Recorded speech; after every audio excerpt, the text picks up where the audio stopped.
Welcome to this explainer. Consider this your ultimate exam revision guide for mastering the downright fascinating mechanics of human cognitive architecture and memory.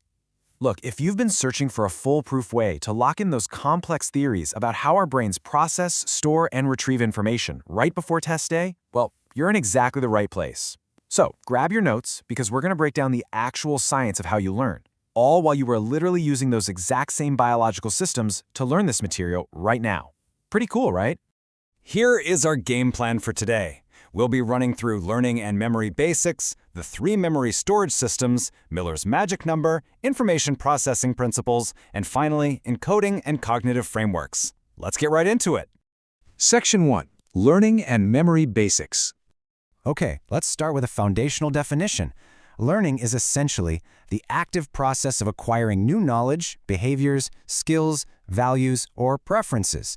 It's what happens when you synthesize and process different types of information in response to things you experience. Think about it. When you're sitting in a crowded lecture hall, or even right now watching this explainer, your brain is doing some serious heavy lifting. It's actively taking external data and processing it on the fly. Now, on the flip side of that, we have memory. Memory is your brain's vital retention system, because once you've actually learned something, memory is what allows you to hold on to it over a lifetime. It is, quite literally, fundamental to our existence. It enables us to take effective actions, understand the words we're reading, recognize objects, and profoundly, it gives us our very sense of self and personal identity. Without memory, all that hard-earned learning we just talked about, it would just evaporate instantly. Moving on to Section 2, 3 memory storage systems. Think of how information moves through your brain as a chronological pipeline. First up, it hits sensory memory. This is a super fleeting, momentary capture of what you just saw or heard. Now, if you actually pay attention to it, that data moves into short-term memory, where you actively hold and process it. And finally, with enough rehearsal and encoding, it locks right into long-term memory for permanent storage. If you're prepping for a cognitive psych test, mastering this exact 3-step pipeline is an absolute must. Section 3, Miller's magic number. So here's the thing. You can't hold everything in your mind at once. As you might remember, Miller's magic number famously dictates that the average human can only hold about 7 items, give or take 2 in their short-term memory at any given time.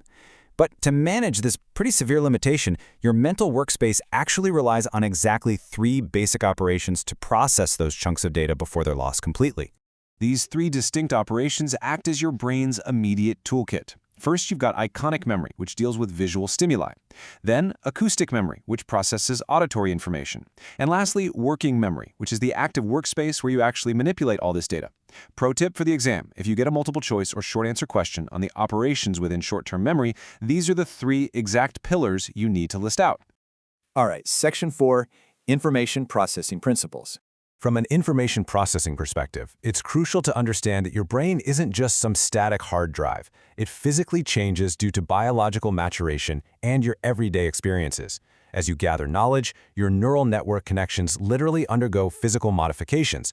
And what does that do? It leads to increased processing capacity, speed, and efficiency. Ultimately, as you adapt to an ever-changing environment, entirely new concepts emerge through self-organization. This gives you a much greater capacity for problem-solving and metacognition, which is basically a fancy way of saying thinking about how you think. And finally, Section 5, Encoding and Cognitive Frameworks. Encoding is essentially your brain's master filing system. It's definitely not just passively receiving data. Instead, it sequentially involves structuring and organizing information, followed by its storage and ultimately its retrieval. Think about it. If you want to pull information out during a high-pressure exam, you absolutely have to have structured and organized it properly when it was going in. Now, in cognitive psychology exams, you'll very often be asked to demonstrate your understanding of prominent theories of information processing. So make sure you have foundational models like Bloom's taxonomy alongside Sternberg's information processing theory clearly noted in your revision materials. These theories are key because they help explain the hierarchy and the actual mechanics of how we process knowledge, scaling all the way from basic recall right up to complex critical thinking. According to most of those big, prominent theories we just mentioned, the mind relies on specific frameworks to hold on to all this knowledge. We call these schemas. Long-term memory is basically built out of these multi-leveled schemas. They are existing memory structures with varying degrees of specificity into which all your new, incoming information gets placed. You can sort of visualize a schema as a massive, pre-built filing cabinet inside your mind. Whenever you learn a new fact, your brain quickly opens the relevant drawer and tucks it safely inside. So how exactly does the new data get into that filing cabinet? Well, to effectively learn new material, like, say, the concepts from this explainer, your brain has to actively interact with your existing schemas. The new information must be matched with what you already know, compared to it, contrasted against it, joined with it, or sometimes your existing schema has to be completely modified to fit a new reality. Honestly, this is the real secret to deep learning. It requires active integration, not just passive reading. As we wrap up this revision session, I want to leave you with one final practical thought to really test your own mental processing, right here, right now. How are you going to take the 3 memory storage systems, Miller's operations, and the encoding steps we just covered and actively match, compare, and join them with your existing knowledge? Structure it, organize it, and lock it in for test day. Thanks so much for joining me for this explainer. And hey, best of luck with your exam revision. You've got this.